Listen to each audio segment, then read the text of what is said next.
Well, good evening, my friends. Another frustrating night for the Portland Trailblazers as they take a big fat loss in Minnesota, 113-106 at the hands of the Timberwolves. And tell me if you've seen this before, but that fourth quarter offense, a number of highly contested, hoisted shots from Dame, a lot of hero ball, ISO-type ball. The Blazers shoot 7 of 24 in the quarter, while the Timberwolves got a number of shots right at the rim. They shoot better than 50%, nearly 53% in the quarter.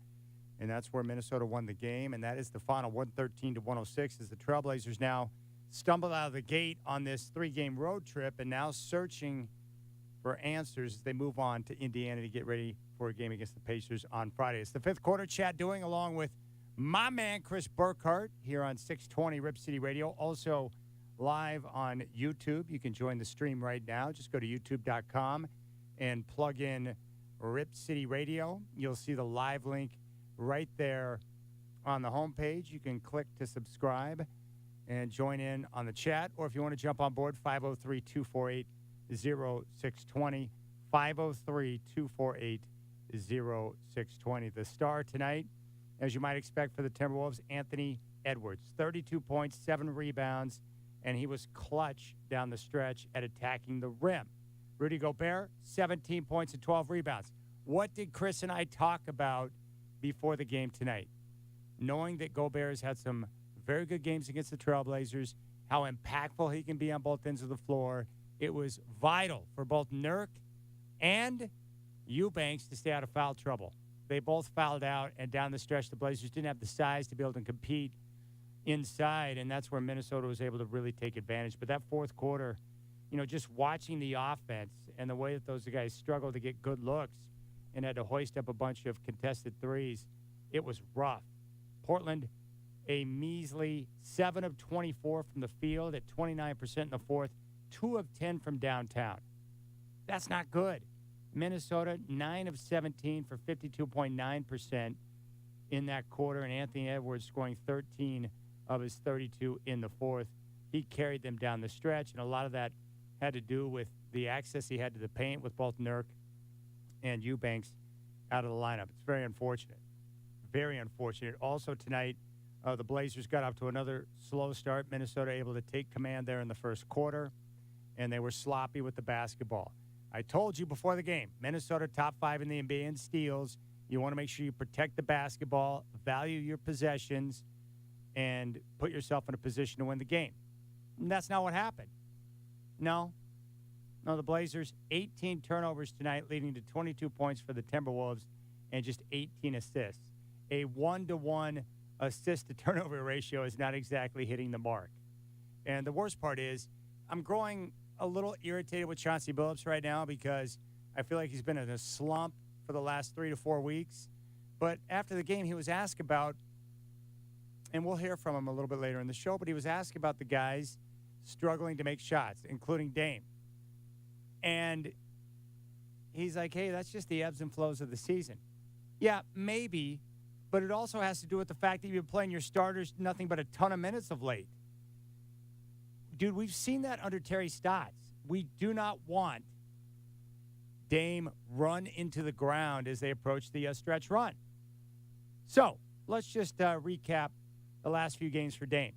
39 minutes, 36 minutes, 39, 38, 42. He only played 29 in the huge win over Detroit, 41 tonight.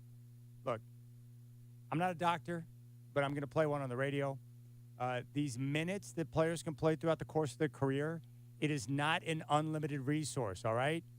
If you continue to go to the guy over and over and over again, chasing games, chasing wins, you're going to run him into the ground.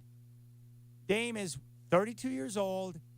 You need to keep him fresh when the games matter most. Stop doing it. I mean, Chauncey, you got to protect these guys, all right? Dude, stop doing it. Let's trim those minutes back just a bit. Is it okay to do that? Oh, my gosh. It's like, come on. And the other thing that's troubling, too, is watching guys pass up open looks in the fourth quarter. We saw Josh Hart do that. I love Hart passing up the open three to kick it to Shaden, who then elevated, put his bag on the chin of Prince, and took the charge. You got to charge. He passed up the open three. You can't be doing that. They need guys to step up and look to fire away. And tonight, Josh Hart, 0 for 4, 0 for 2 from 3, 1 point. They got 26 from Grant, who got banged up a bit, but again, he's continuing to play great. 8 of 14, 4 of 6 from 3. 10 points from Nurk, who fouled out. Thanks, Nurk. Ant was 16. Didn't have a great night in 29 minutes. And Dame, 27 points on 7 of 18, shooting just 2 of 9 from 3. I would make the argument that part of the reason why Dame's three-point numbers over the last couple of weeks have gone down is because of the fatigue. Because Chauncey plays him. I mean, dude, Chauncey, why don't you just play him all 48, man? Why does he even need a break? He's Dame. He's a superstar. He's Dame Dalla. He doesn't need a break. Just play him 48 minutes a night and see how that goes for you. Oh, my gosh, whatever. All right, we had someone call in on the game day today, prior to the game, and they're like, oh, I think that we don't need to rush to do anything. Let's just ride this out, not make any trades, and see where this roster is going to take us. That's the wrong answer. I know where this roster is going to take us. They're not where they need to be yet. This is why the team needs change. This is why the team needs better talent. And this is why Joe Cronin is going to be faced with a very difficult decision as they approach that February 9th trade deadline. Oh, my gosh. This was the game on the road trip, too, that I looked at, and I'm like, hey, if they're going to scratch out a victory, tonight would be a good night to do it. Now you're facing games at Indiana and at Toronto Friday and Saturday. Not going to be easy. Not going to be easy. The good thing is, after this little road trip, the Blazers got a ton of games coming up at Moda Center. 503-248-0620. Let's go out to the phones. Troy, bumping around in Gladstone. Let's check in with him. Troy, welcome to the fifth quarter. You're up. Fire away. What's up, Chad? How you doing? Very well, man. What's cracking? Our Blazers, what's happening, man? What's happening? Oh, this is tough. This is tough. I agree with you 100%. Dame looks a little tired, but he's playing pretty good. I have felt this for since the beginning of the season. We need a true point guard. What do you think about that? I mean, we need a point guard. We need another small forward. I think the only way you're going to get it is by trading Ant. And if they could get Siakam, that would be amazing.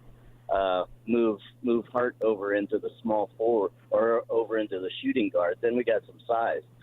I don't know. What do you think we need here? You got to give Dame a break. We're watching it.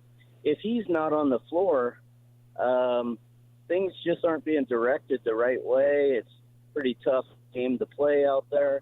If he's out there, it at least opens up the floor. I mean, am I missing something? No. I think you're onto something, Troy. I'll answer your thoughts.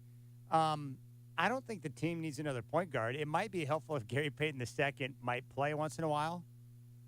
Be available. Not play 13 minutes and then be back on the injury report out for tonight's game because of a bum ankle. Hey, Gary, do you want to play basketball? Do you really want to play basketball? Because the optics of what you're going through right now would suggest that you don't. Now, Gary, if you want the team to be frustrated with you and you want your teammates to question your heart, then you're on the right track. But you might want to get out there and play because they could use you right now. The team needs, I would say in order of an importance, what would you say, Burkhart? Starting wing number 1, followed by someone that can fill it up off the bench number 2. What do you think? Yes. I would go starting small forward, power forward number 1. And people freak out when I say power forward, but you can slide Jeremy Grant easily. And then secondarily, you need a bench scorer. Now, assuming that Gary Payton II does at some point return and play on a regular basis, do they need another point guard with Dame Ant and GP2? It's interesting because I don't know if point guard is like GP2's real strong suit, honestly, because he plays like a defensive small forward a lot, right? Like he's He's a defender who can go everywhere. Can he effectively run an offense? Like, that's a good question. You even look at Golden State, right? Was he running a bunch of that offense, or was it Draymond, Jordan Poole, and Steph, right? So I don't know if that's his strength. I've always liked a guy who's bounced around and he's worn basically every jersey in the league, but a guy like Ish Smith, right? He's been a great backup point guard for years now, or even like a TJ McConnell type. Someone who can just come in and their main focus is to run a second unit. It would, I think, be very beneficial and not leave it to a guy like GP or a Josh Hart or even an Ant, who it's not his strength, because Ant is definitely more of a he's more of a Klay Thompson in the fact that Klay doesn't run an offense. He excels at the catch and shoot. He's just more athletic at doing it. Ah, brother. I mean, but this is tonight's game. I mean, this is what they do. Get off to a slow start, lollygag around, turn it over, and then that offense in the fourth quarter, and the thing is now the fans are catching on, Chris, because they see the movement. They know what good offense is supposed to look like, and then this hero / ISO / highly difficult contested threes that are being hoisted at the rim. It's not a good way to go. Oh, whatever. Just basketball. Who cares? They haven't won a championship since I was 2. I could probably survive another year without it. I mean, it's only a game, man. It's only a game. It's just entertainment. It doesn't matter. I mean, they played hard. They gave a good effort tonight. See, I can't even say that because they didn't really go good effort. Even Coach called them out for their lackadaisical approach to start the game. And he was right. And I've been saying this. I love it when I say something and then the coach says something and I realize I'm not a complete buffoon. He said, quote, and tell me if you've ever heard me say this, we're not good enough to just show up and coast through the game. Exactly. You're not. And your team shouldn't be doing that, Coach. So why are they doing that? And why aren't you putting them in a better position to win games? And why do you keep running the zone defense when teams are taking advantage of that? The zone is good in little miniature spurts, right? But NBA players are too good. It's not like you can cross them up with the zone like college players. NBA players are a little bit too smart and crafty. They know what's going on.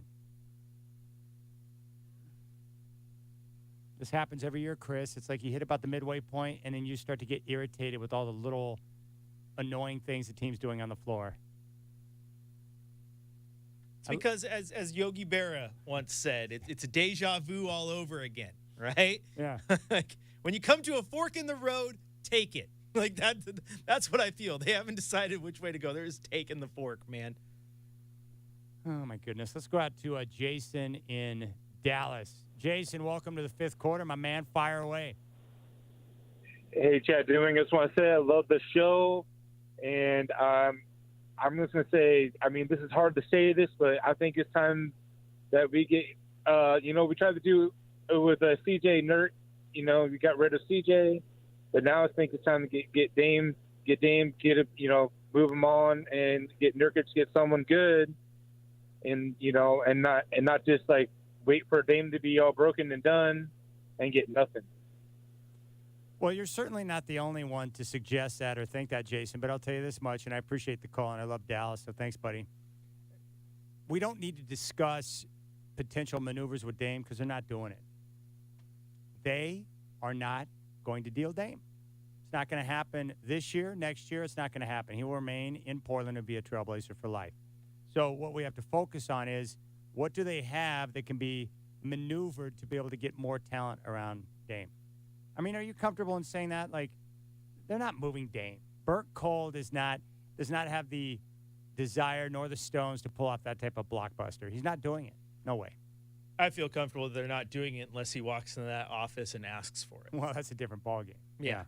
If he walked in and said, I need out, it would take the pressure off the front office and they could help him get to a team that maybe he wants to go to. Yeah. Other than that, no way. But, I mean, yeah, they need to do something, Chad, because it's like you look at what's going on here. I like Ant. I like Ant as much as the next guy. I just don't know if I like the pairing of him next to Dame. I think a lot of people question that the minute C.J. McCollum was traded, too. But then you got Josh Hart, right? And it's like, okay, another year, another guy who's playing out of position at the three. Like, just go get a legit pure starting small forward. And that's nothing against Josh Hart. It's nothing against Norman Powell. It's just for some reason they have had to slot guys in there who aren't true small forwards and give up size and just give up everything when they have to go against the good ones around the league. So do something, because all you're doing is you're continuing to like repaint the rust, but your car's still rusty, man. You haven't fixed the problem. Oh, it's like when you go to like Mako, where you just kind of glossed over the issue. Yeah. And you know what else is irritating? I get tired of watching teams get a lot of shots at the rim at the end of the game. Anthony Edwards lived. I mean, he didn't care. It was like, give me Ant, switch over and get Ant on me. Okay, I'll take him to the rim. And then he tried to get Ant on him. It was Hart who came over, and he took him into the paint. No problem. That is like how you said at the end of the game, as if it doesn't happen for 4 quarters. It's true. Oh, boy. Yeah, well. But we knew, look, we know what this team is right now. This is why you and I are talking about the need for options, other players. And this is what Joe Cronin's work is all about. This is why we reminded you before the game tonight that Joe Cronin understands what this team is all about. That's all.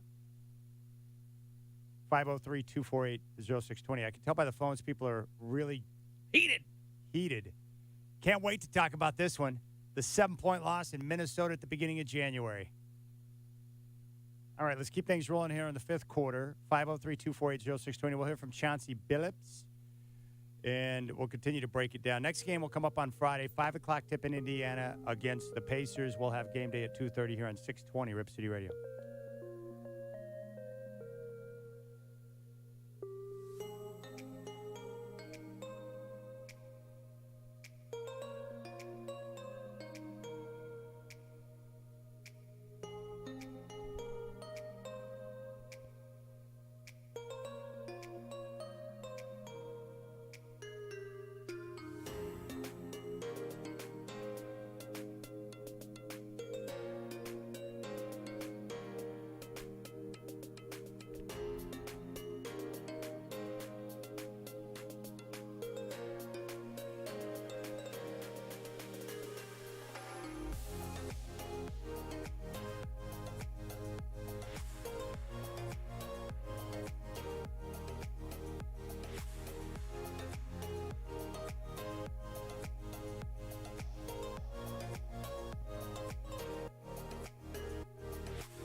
All right, fifth quarter, Chad doing here. The Trailblazers fall to the Timberwolves 113-106. Frustrating game for a variety of different reasons. One, the Trailblazers offense there in the fourth quarter, just 7 of 24 from the field, 2 of 10 from downtown. And once again, we saw a lot of ISO ball, and the Blazers lost their way in terms of their offense and their execution.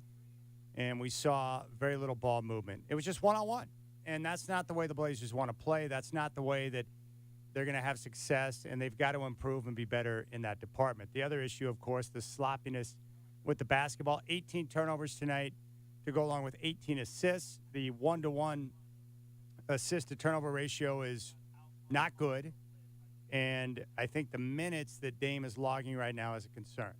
And, look, I understand there are a lot of old-school guys who are like, oh, Chad, you know, back in the day when Chauncey played, or even before his time, back when Bill Walton was running around, guys didn't care about minutes or load management or this or that. Well, the bottom line is that Dame is carrying an extreme load, and part of the reason why I think his offense has been an issue of late, especially from downtown, has been the fatigue. And they've got to do a better job of getting those minutes under control, because most importantly, you want to be in a position after the All-Star break to where you head into the stretch run where your guys are healthy, number one, but also have the energy to go out there and play their best basketball. And hopefully at some point, maybe Gary Payton II will play on a regular basis. They get Nasir back and the rest of the guys, and we can see what this group will look like 100% healthy. We're going to hear from Coach Billups coming up in just a moment. Your telephone number if you want to jump on board and join me here in the fifth quarter, 503-248-0620. I'm on Twitter at Chad and Rip City, and, of course, you can jump on and check out the studio on our YouTube stream. Go to youtube.com, put in Rip City Radio, and click the live link right there on the homepage, and you can also click and subscribe. Let's go out to the phones. I want to talk to you, 503-248-0620. Kenny in Vancouver, you're up on the fifth quarter. Fire away. Great points tonight, Chad. I agree 100% with everything you've said tonight. Yeah, man, that was a frustrating game on a variety of different levels, but that offense in the fourth quarter, once again, not good. Hideous. No, sometimes I was talking to Chris, and I said, sometimes you just play a clunker. Tonight was a Blazer clunker. Yeah. Ugh. You're right. It was very blazery out there in the second half. And, it would have been a nice night to be able to scratch out a win because, they had the issue where Grant, was hot, and then he got nicked up, and you had foul trouble for both Nurk and Eubanks, and Dame was struggling. It would have been nice to see them scratch out a road win under those circumstances. But once the two bigs went out, it was too easy for Edwards and company to get into the paint and get easy shots. Yeah, the bench struggled tonight. But like you said, right now it's almost like we need to bring the minutes back, like you said, because Dame is much better when he can be around 35 minutes at the most. So between that 34, 35, maybe 36 on a long night. But you can just see – I was hoping they'd take him out for a little bit just for a rest, in the fourth quarter. And I think it's just Chauncey's like, I ain't got nobody to put in as Dame's holding his shorts. Literally, he was holding his shorts like you do when you're tired. And but he's gotten it out because he's a professional, and he'll never say, "Oh no," you know what I mean? Because he doesn't throw people under the bus. But Nurk, I'm going to give him a little bit of a pass. You know what you look like when you're sick. Everything you can tell I'm not giving. It's the season's about midway point. I'll tell you this. Did you see how? I know it's not us. Who cares? But this is a weird league this year. Boston got blown out by the OKC Thunder with all of their players healthy against a team that didn't have Gilgeous-Alexander. Yeah. 150-117. There's no great teams. Maybe Milwaukee because of Giannis, but there's no team that, if we got 100% healthy and maybe made that deal you're talking about to strengthen either the 4 or the 3, there's potential there. And don't get too, up or down, I guess. When we have a blowout win, don't be like, woo, we're going all the way. And then when we, so it was a clunker tonight. I'm just going to call it what it was. All right. Appreciate it, man. Kenny. There's Kenny in Vancouver. Once again, those minutes that Dame has been playing of late, last 7 games, 39, 36, 39, 38, 42. He got by with 29 because of the blowout win over Detroit. and then 41 tonight. That's too much. It's too much. Coach Billups, look, I know this is difficult. You want to chase wins. You can't be doing it, man. You got to find a way to back away from the urge, the temptation to play Dame so many minutes, because if you don't, he's going to be gassed when it matters most, and that's going to be a big problem. Now, in regards to the rest of the league, I mean, that's why the Blazers are going to be faced with that tough choice as we approach that trade deadline February 9th, because there are no dominant teams. And Boston did give up 150 points to OKC. And that's why you look at the Blazers right now, and it's like, man, just if they can get back to playing the way Chauncey wants and continue to focus on the details, and then they can put themselves in a position to where they put pressure on the front office to make a tough call and go out there and roll the dice and make a move to put them in a position to where they can truly compete. Let's go out and talk with Eric. You can jump on board 503-248-0620. Eric, you're up on the fifth quarter. What's up, man? Fire away. Hey, how you doing? Very well. You pretty much this whole show stole my thunder, but I'm sorry about I that. kind of just sit back and I kind of chuckle when your listeners call in, and that everybody has their own way of analyzing the game. But if you just watch or listen to the game, it just comes down to one thing. The Blazers always play hard. They do. But just look at it. When you shoot less than 30% or in the low 40s, and sometimes in the 20s, that percentage-wise, if they can't make a shot, even when they're wide open, how are you going to win a game? You know what I'm saying? Yeah. I mean, they try hard, and but it always, to me, I may not know everything about the game, but it's so basic that when they lose the game, their field goal percentage just sucks. What are you going to do about that? Well, I can tell you what you do about that, Eric. You got to, and I appreciate the phone call. Nice call, Eric. I appreciate it. You play better defense. You find other ways to manufacture points when you're not making your shots, especially your three-point field goals. And what is it Terry Stotts used to always say? It's a make-or-miss league, man. That's the catchphrase in the NBA, make or miss. But the problem is that when your offense doesn't function the way that it's supposed to, and you're not getting the movement from the players, the bodies, and the passes, then the shots that you're getting are not going to be as high a percentage. The more teamwork or movement that you have within your offense, it's usually going to produce better shots, which ultimately is going to result in a higher percentage so you can put yourself in a better position to win. All right, we'll go back to the phones in a moment. Let's give you our drive of the night. It's time for the Portland Trailblazers Drive of the Night, here on the fifth quarter, hosted by Chad Dewing, 620 Rip City Radio. Drive of the Night is brought to you by Dick's Chrysler Jeep Dodge Ram of Wilsonville, ready to compete with the lowest prices in town. Up top to Nurk, scoops it back to Simons, to the wing, bounce pass back to Nurk, to the rim, lays it in. Beautiful give and go between Simons and Nurk. I asked Burkhardt, I said, which one do you want to do first tonight? Drive of the night, shot of the night, or the poster play of the night? And he's like, dude, they all suck, man. Just give me drive. I did say that. But that's the kind of night it was in Minnesota. Horrible. It is a tough one. I think most of my highlights were from the first half of that game. There was some there in the second, but, man, it's frustrating. As Gary Payton said after the game the other day, watching the team from the sideline not playing was frustrating. Frustrating. Yeah, that's how I feel. Let's go to Ron in Salt Lake. Ron, what's up, my man? Chad, how we doing, man? It's been a while. Hope you had a great holiday. And Happy New Year. Yeah, that's right. And I hope your New Year's resolution is you're going to break 70 because I think this is your year. Thank you for saying that. I have been working with my coach, and the goal right now is very simple. Shoot even par, and then after that, we will reset the goals and go from there. But all of my practice, which mostly is indoors right now, all focused on achieving the ultimate goal of shooting even par, and I can't wait until it happens.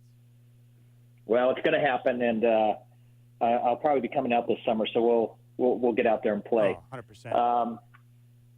So I got a few thoughts here. I remember Joe Cronin in one of his press conferences right before the season started. He talked about the roster and he talked about the pace. He talked about the brand of basketball. And I remember him saying, one thing's for certain is we're going to be fun to watch. We're going to be very entertaining to watch.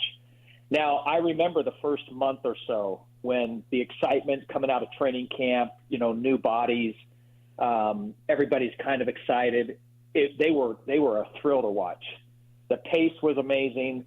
The brand of basketball, pushing the ball up the floor, really getting after it. I mean, I remember we were always talking about what a bunch of dogs and how they would just fly all over the court and so forth. But I found myself, and this is rare for me, Chad, I found myself the last few games, especially tonight, I was almost getting bored. Now, that doesn't happen with me very often, hardly ever. Yeah. And I found myself just thinking, this is stale. This is not the brand of basketball that this team needs to be playing. We're back. We've slowly gotten back to just, like you've said a million times, the iso ball, the half court. Rarely are we pushing it and finding those corner threes and getting up and down that floor. And I don't know if it's Dame. Dame has never been that type of player. And so it's almost as if I'm looking at two different styles of players out on the floor at times.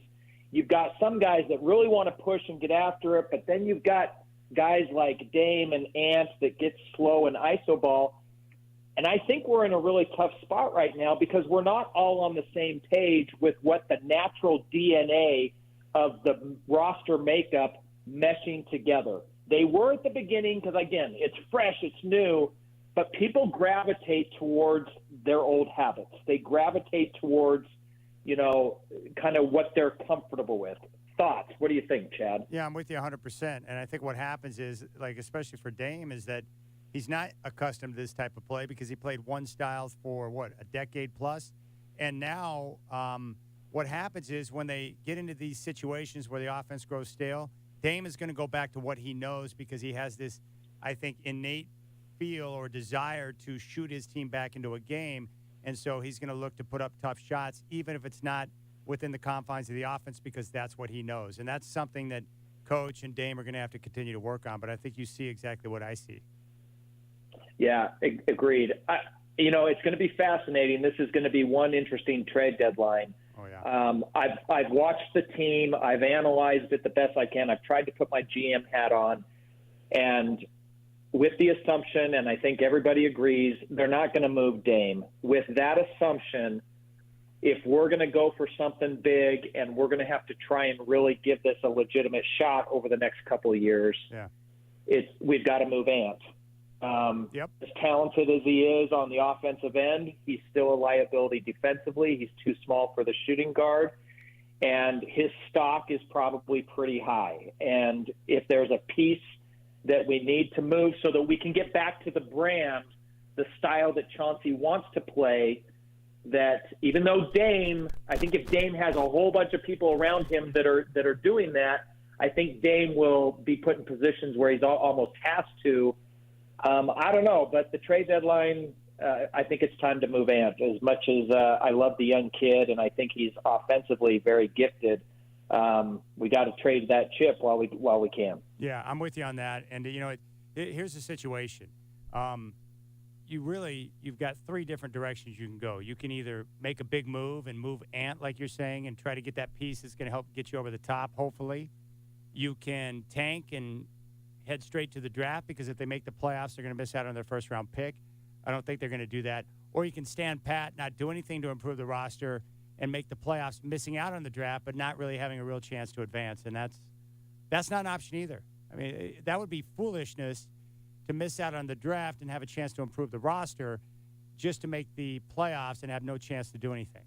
All right, we'll come back on fifth quarter. We'll continue to take your calls, and we're going to hear from Chauncey Billups. 503-248-0620. Chris Burkhardt, Chad Doing with you. Next game coming up on Friday with a game day starting at 2:30, tip-off at 5 in Indiana against the Pacers. The Blazers fall in Minnesota tonight, 113-106.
It's time for the Coach's Corner with Chauncey Billups on Blazers Game Day, presented by Henderson & Daughter. Henderson & Daughter has been supplying superior design service, quality windows, entry doors, patio doors, and window installation to the Portland and Southwest Washington area since 1977. Before you decide to just replace your current windows or exterior doors, have our designers present you with a free in-home design consultation and estimate to show you the different styles we carry that can give your home a fresh new look. Henderson & Daughter, your window and door experts. All right, Blazers take the loss tonight, 113-106 in Minnesota. Let's check in with Blazers coach Chauncey Billups after the game. It's just inconsistent, man. I mean, we're just inconsistent with that. We just got to be better with it, you know. We got to find some consistency in that department because it's big for us, you know. I don't think we're talented enough and good enough to be casual and just kind of float into the game. We're not good enough to do that. And you also, the biggest thing to me in this game is you've seen a team who was pretty desperate over there, you know. Played good last game against Denver. This was a big game for them, you know, but this is also a big game for us, and I always like to talk about it's us. It's about us. It's not about the other locker room. It's about us. So, but you got to get them credit, man. They played good. They played harder, and they deserve to win. I know you've mentioned before that you never worry about Dame, but his three-point shooting as of late seems like he's just not really right now. Is that quality of the shots, him, like, really set on anything? No, just ebbs and flows of the season, you know. Those averages, they always average out. You know, some not. I mean, the last time he played them, he had 11 threes in 3 quarters. You know, he had a beautiful look, you know, to put us up, you know, after a timeout. Just couldn't make, you know, it was just one of those nights. I mean, you rarely see nights where Dame misses 4 free throws. It happens, though. You know, the season is long, and it just happens. You showed a lot of confidence in Shade. You played some pretty big men, so I just thought Shaden, he played well. He gave us some really good minutes. He gave us some big rebounds. He played hard. You know, he competed. You know, he wasn't. You know, he wasn't just out there kind of like this is some regular game. He played, you know, with some intention out there, and I love that. You know, and when he does, we need that. As you noted in the pregame, this has been a couple games like this. Was there anything notable behind the scenes that happened? Any conversation? Anything you've seen? No, not really. Nothing that I've really seen. That's probably a question that you can ask him. That he'd probably better off help you. Just at the end of the game, too, Chauncey, what did you think about the last 4 or 5 minutes? As you mentioned, you guys are right there, and then I think this. We had some good looks. We had some good looks, and you know we can talk about defense all you want, but you know this, you got to make shots in this league, you know, and you get opportunities, you got to be able to knock them down. We missed a big shot, you know, that we talked about coming out of the timeout. They go down, and Anthony Edwards makes a big 3, you know. So, you know, that's just kind of what it boils down to. All right, there's Coach Billups. He called out his team tonight for inconsistent effort. And I love how he pointed out the fact that we're not good enough to just show up and kind of float through a basketball game and get a win. Needs to be pointed out, Parkart. It needs to be pointed out, but at the same time, you're like, with the way Jeremy Grant's been playing all season, a healthy Damian Lillard, Anthony Simons, who you backed the truck up to, right? Nurk, who you re-signed, Josh Hart, who you traded for.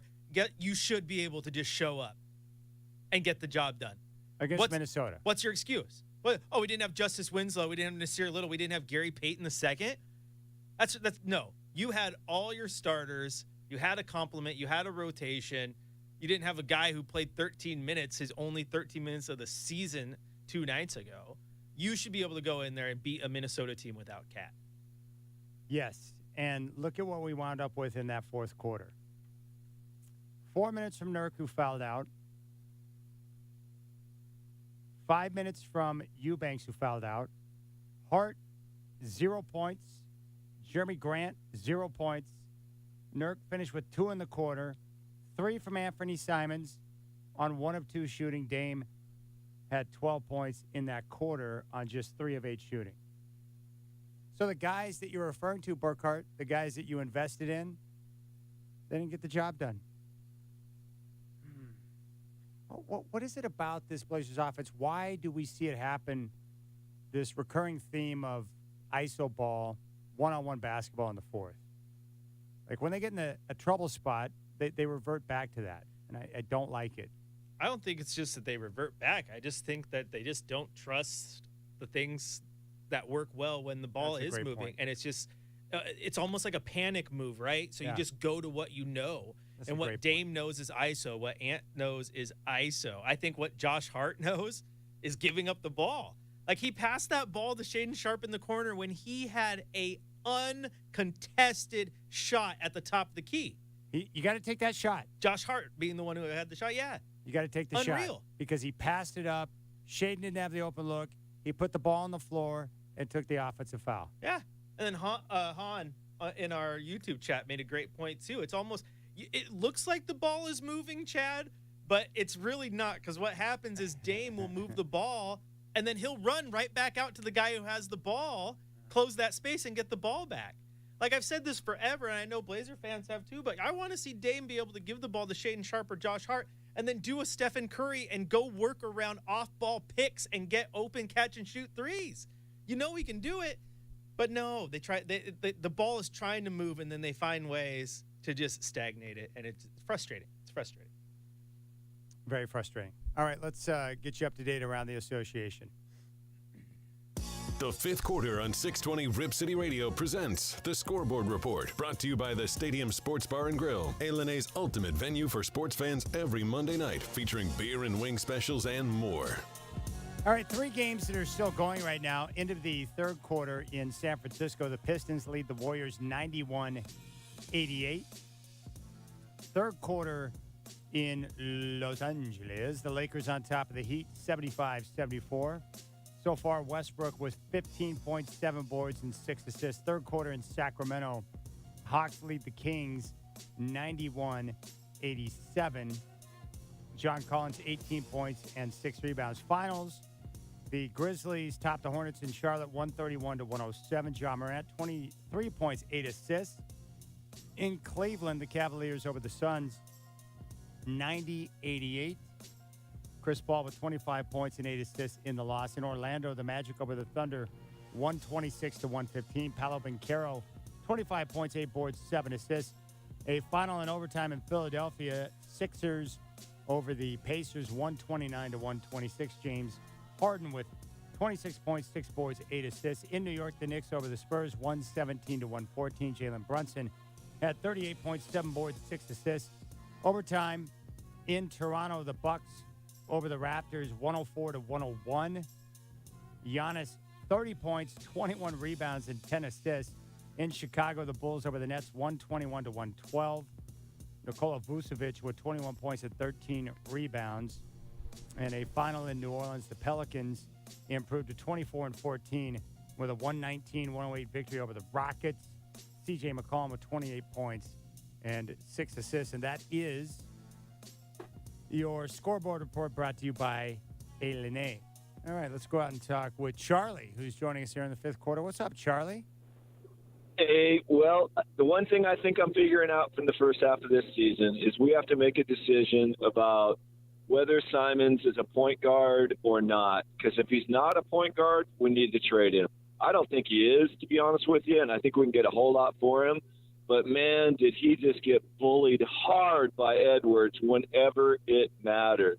I mean, we talked about how iso ball kind of hurts us, which it does, I think, because it creates that stagnancy. But iso ball, when one man is so much more of a man than the other man, like they were doing against us with Edwards when it mattered, is money. And it's something you can't defend. I mean, he just take him to the hole, spin on him, and it's all over. And if you try to do anything, it's man against boy. It's not Simons' fault. It's just 4 inches shorter and probably 40 pounds lighter. And And Edwards just might be as good an athlete as him, too. I don't know. What do you guys think about Well, that? dude, Charlie, did you see the way that Edwards was hunting Ant in that fourth quarter, hoping for the switch? Like he was praying for it, man. Jeez. Exactly. And to me, that's our I mean, we talk about the red flags that we need to trade and things that we need to do. I think that's number one. It'll get us so much back, and it'll get us take away that deficiency at two guard, because everybody has a great two guard. It seems like everybody has a good big two guard. And if you don't have somebody I mean, we've just been going through this years and years about, the two guards that we've had to try and guard them. And point guard hurts, yeah, but you can usually get a little help from the center. But when your two guards just getting ripped on, man, that kills you. Oh, dude, I agree with everything you said tonight, Charlie. Good call, my man. 503-248-0620. Let's go out to Victor in Turkey. Victor, welcome to the show, buddy. Fire away. Hi, Chad. Hi, Chris. Thank you for the opportunity. But what I want to say, I'm so, disrupted or disappointed. What I was going to say, mostly you and other listeners, they might not agree, but I have to say it because I play a sport for more than 20 years, and I went to college for 6 years, so I have a little bit of knowledge. What I'm saying is, I'm totally, disapprove of moving ants. I'm totally against it. And also, in this part of the world, we are superstitious, not in America, but, in other, in Africa and Middle East. So what I'm saying, if they move ants, they're going to be doomed. It's a bad omen. And the reason is, you see, when they pay $100 million to Ant, there was a reason for it, because he wasn't a good defender. He was a good defense when they gave him $100 million, or when he came to the team. They could move him, they could move him out before even all of this. And number two, we don't have too many guards. The previous caller, I think he was talking about Ant, that he's lighter and he couldn't defend Edwards. That's a joke, man. How many good defender point guard we have in the league? Not too many. Maybe we have 10, 15. And look at the other, Payton too, Jerry Payton too, or that little guy. Well, yeah, he can defend a little bit, but not much. He's a small too. So if they lose Ant, they don't have any backup guard. Who they gonna get? Ant is one of the best shooters in the league. He was one of the best shooters. Not the coaches, when they go to the training, training and behind the scene that nobody can see. Not the coaches. They are changing his game. They say, well, you have to play more defense. And if you look at the game, he's running around like a rooster without the head. He's running around, and he spends a lot of energy just looking, running around the players. He's not a defense player, and that's not the right way to do it. Anyways, number two, there is a relation between the soccer and basketball. Now, I thank you for giving me the time to express that. I played soccer for 25 years.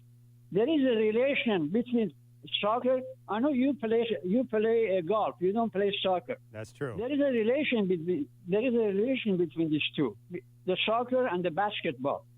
The best player in the soccer is Messi, Lionel Messi, the championship of the world. Yes. Probably you know his name. Yes. Okay. The Lionel Messi, he played more than 1,000 games.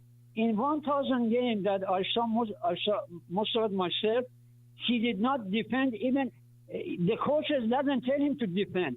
He defend 2 times, and that was a soft defense. He didn't tackle somebody like a defense player. So there is a correlation between soccer and the difference is the soccer they score with the foot, and the basketball they use their hand. That's a big main difference. But what I'm saying is, and Simon, he's an offensive player. You don't make a defensive player out of the offensive player. He went to the foul trouble in the last few games. he had foul trouble, you know that? And he only played 16 minutes because he had a foul player. And to testify that, I tell you the proof. In the halftime show with the Blazer halftime, those two guys that you know their name. I don't know their name. With the halftime show, there are one and two guys. Yes. They said they said Ant Simon, they got to foul trouble and he got out of the rhythm. The African American said that. So what I'm saying is he got out of the rhythm. They said the American analysts, they say, I don't say it myself. It's a proof of that. Why he got out of the rhythm? Yeah, because he got to foul trouble. Why? Because the coaches, the 5 coaches, they tell him go and defense. You have to defense. Don't shoot too many. Don't shoot too many balls. Just pass around and don't shoot. Just defense and defense. You can see it in the past few games, man. So I'm totally against all this idea that they have to move Ant. If they move the Ant, they have to get like 3 players to make to be a contender. Not 1, not 2, but they have to get 3 in a step. That's what I want to say. That's the proof. You are here, I'm here too. If they move the Ant, they are not going to win championship. I'm telling you. I just put my money on it. I love you, Victor. That's all I want to say. No, I love it, man. I love your Thank you. passion, and I know that you're a big Ant fan. We now know how to get under Victor's skin. Discuss a possibility of trading Anthony Simons. Trade him. Trade him. Get rid of him. Now, the thing is, though, I get what Victor's trying to say. Oh, they didn't make Messi play defense, but there's 11 dudes on a soccer field. They have one guy who sits in the goal whose literally only job is to play defense. And then they have defenders whose job is to play defense. And they don't have him go over on the other side of the field and play defense, or the pitch for you purists, and play defense because he's a forward. He's a striker. They need him to go score. That's his job. He has a job. Now, if you had 11 guys on the basketball court and Dame never had to cross the half-court line because you had 5 guys whose only job was to play defense, that would make sense. But in this sport, you got to play on both sides. I love Victor's delivery when he's talking about Ant Simon. And I love the fact that he referenced the rooster without the head. I love that. It is good. Now, how did Van down by the river come up on the chat? Rachel was referencing Van Earl Wright. Yeah. So whenever I say Los Angeles, it is I'm doing it to honor like my sportscasting idol as young Chad. Van Earl Wright from the old school CNN headline sports. Yeah. Los Angeles. There he is. I do it to honor him. He's my favorite. Yeah. He was like the guy who did it crazily before anyone else even thought about doing it in a crazy be-yourself type of fashion. He was doing it that way. And you nailed it. You nailed it. She said van speak, which just made my brain go, well, this team better figure it out, or you're living in a van down by the river. That's good. Los Angeles. I love Victor. He's one of my favorites. good caller. Always passionate. Always passionate. But he loves his aunt. Doesn't want to see him go. No, he does not want to see Ant go. That is not what he wants to have happen. All right, let's give you another crappy highlight. The drive of the night. The fifth quarter poster play of the night is brought to you by Collection Connection, the leaders in framing sports memorabilia, team awards, and so much more. Collection Connection offers you a one-stop, full-service framing experience. Find them online at COLLCONN.com. But Minnesota comes back the other way. Here's McDaniels. Bounces off the defender. Has his pass deflected by Nurk. Picked up by Johnson. Races across the timeline to Sharp. 2-on-1. Now Grant's got it. Grant steps through to the rim and slams it home. I'll tell you one thing. I saw the incredible work by Collection Connection. Travis Demers had his memorabilia put together by them, and he's got it displayed in his crib now. It looks amazing. They did superb work. So highly recommended from one Travis Demers. 503-248-0620. Okay, we'll come back on fifth quarter. We still got to give you the shot of the night. and we'll keep things rolling here. The Blazers now got to move on and forget about this game tonight and get ready for the Pacers. Tip-off, 5 o'clock on Friday. We'll have game day starting at 2:30 here on 620 Rip City Radio.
All right, fifth quarter.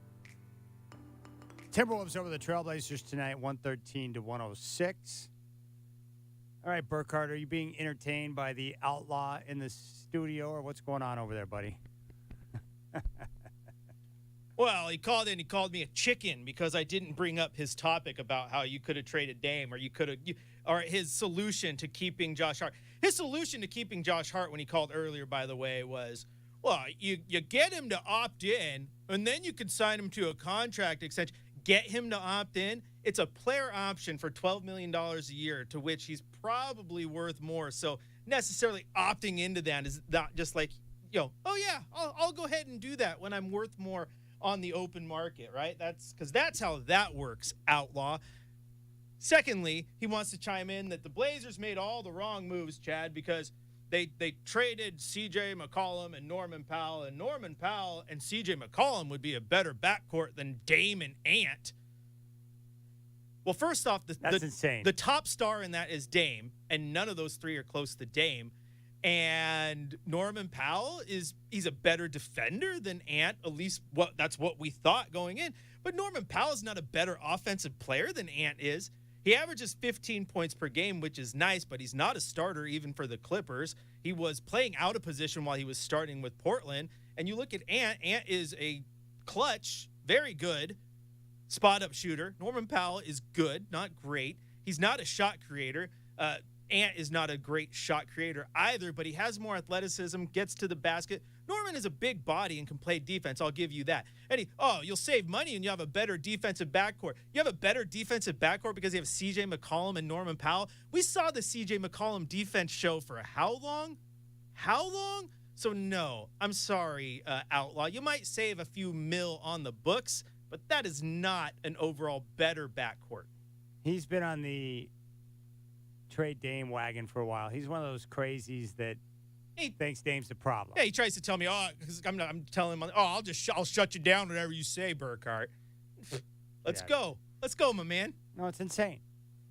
It's insane. It's amazing how many people crack on Dame. Like I've said before, if Dame had the proper roster around him, proper protection, it wouldn't be an issue. No one complained about Dame's defense when he was surrounded by Aldridge, Matthews, and Batum protecting him. Mm-hmm. That's all. You can't have Dame playing next to Ant or CJ and expect great things defensively. You're putting him in a compromised spot. Yeah, and we had this talk the other day when I was filling in, I believe, and I can't remember. It might have been on Rip City Drive, wherever we were talking about it, and brought up like the Steph comparison, right? It's easy to say, well, if you put him in Golden State, and then people are saying, I can't remember who brought it up on the chat. It might have been Han, because Han has great points. Shout out to the YouTube chat. But say you switch Damian Lillard with Kyrie Irving in Cleveland.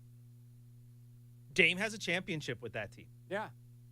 Just like you would if you switch places between him and Steph, 10 years back. Mm-hmm. Dame's going to lead them to multiple titles. And you look how that Cleveland Cavalier team was built. Yes, they had LeBron James, but those multiple trips to the finals, they had what? They had great shooters who were coming off the bench. They had great defenders at multiple positions. Like, they were built around their stars very well. Dame just hasn't had that, unfortunately. Yeah. And if Steph were here with the same pieces around him, people would have the same concerns about Steph. Great offensive player, not enough defense, and the whole thing.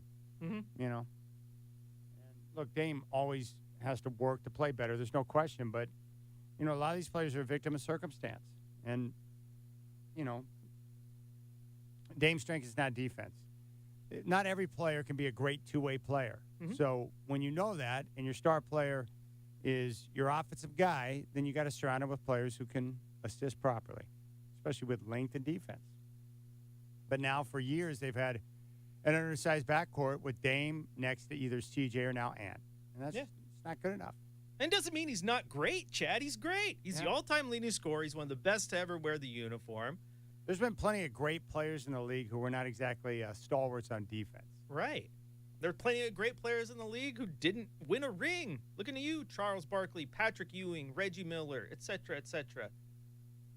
So, I mean, if your argument is you could have kept CJ and Norman Powell, had a good backcourt, because it'd be a good backcourt, saved about 10 to 15 mil and go get another piece, yeah, that's an argument. But talent-wise, better, I can't buy that one. Outlaw. I mean, Steve Nash wasn't a great defender. He was still a league MVP. Yeah. All right. I think that's going to do it for us. We are good.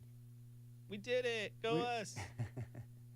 All right. Our next broadcast will come up on Friday with Blazers game day starting at 2:30. And then tip-off against the Pacers at 5. Rip City Drive tomorrow. All 3 hours from 3 until 6 with the Godfather Dwight James here on 620 Rip City Radio. Our final score tonight from Target Center in Minneapolis, the Timberwolves over the Trailblazers, 113-106. For Chris Burkhart, I'm Chad Doing. Have a good night, my friends. We'll talk to you tomorrow.